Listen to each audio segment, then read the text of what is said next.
ஹே Fox, முதல்ல 1991 ATM card சைஸில் sim card கண்டுபிடிக்கிறாங்க. இதை கண்டுபிடிச்சவங்க பேர் யுஎஸ்கே அண்ட் தேவ்ரெண்ட். இவங்க இந்த சிம் கார்ட்ஸ் எதுக்காக யூஸ் பண்ணியிருக்காங்கன்னா, காரில் ஃபோன்ஸ்லாம் இருக்கும். அப்போது அந்த கார் ஃபோன்ஸ்க்காக இந்த சிம் கார்ட்ஸை யூஸ் பண்ணியிருக்காங்க. அதுக்கப்புறம் சில போர்ட்டபிள் ஃபோன்ஸ் கேரி பண்ணிகிட்டே போவாங்க, அங்கங்கே வச்சு பேசுவாங்க, அந்த ஃபோன்ஸ்க்கு யூஸ் பண்ணியிருக்காங்க. அதுக்கடுத்தது 1996 மினி சிம், அதாவது பெரிய சைஸாக ஏடிஎம் கார்டு சைஸில் இருந்த சிம் கார்டை சின்னதாக ஒரு 25 mm × 15 mm அந்த சிம்மை உருவத்தை கம்மி பண்ணுறாங்க. அதுக்கடுத்தது மேற்கொண்டு அந்த சிம் கார்டை மறுபடியும் உருவத்தில் கம்மி பண்ணி 15 mm நீளமும் 12 mm அகலமும் கொண்ட சிம் கார்டாக மாற்றுறாங்க, மொபைலோடைய ஸ்பேஸ் கருதி.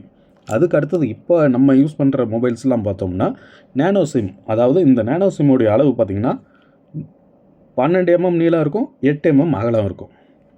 அண்டு இசிம்னு ஒன்று வந்துருச்சு. இதுக்கு அடுத்தது எல்லாமே இசிம் தான்.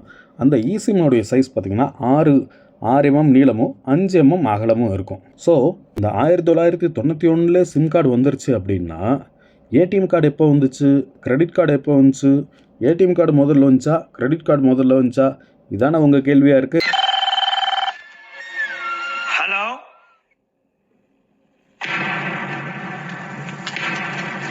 என்னங்க? அவசரப்படாத, சொல்றேன்.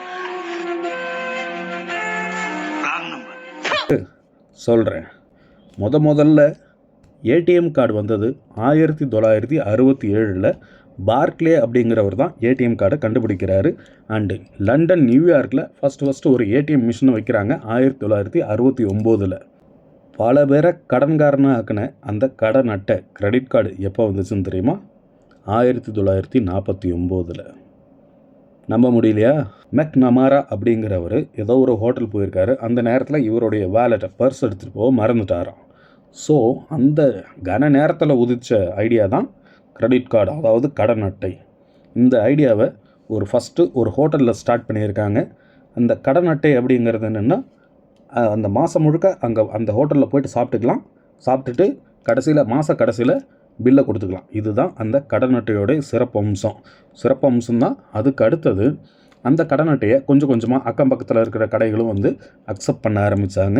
1949 கடன் அட்டை கிரெடிட் கார்டு கண்டுபிடிச்சிட்டாங்க. அண்ட் 1950 கிரெடிட் கார்டு புழக்கத்தில் இருக்குது. எத்தனை பேர் கிரெடிட் கார்டுனால அவஸ்தைப்பட்டு இருக்கீங்க? கமெண்ட்டில் போடுங்க.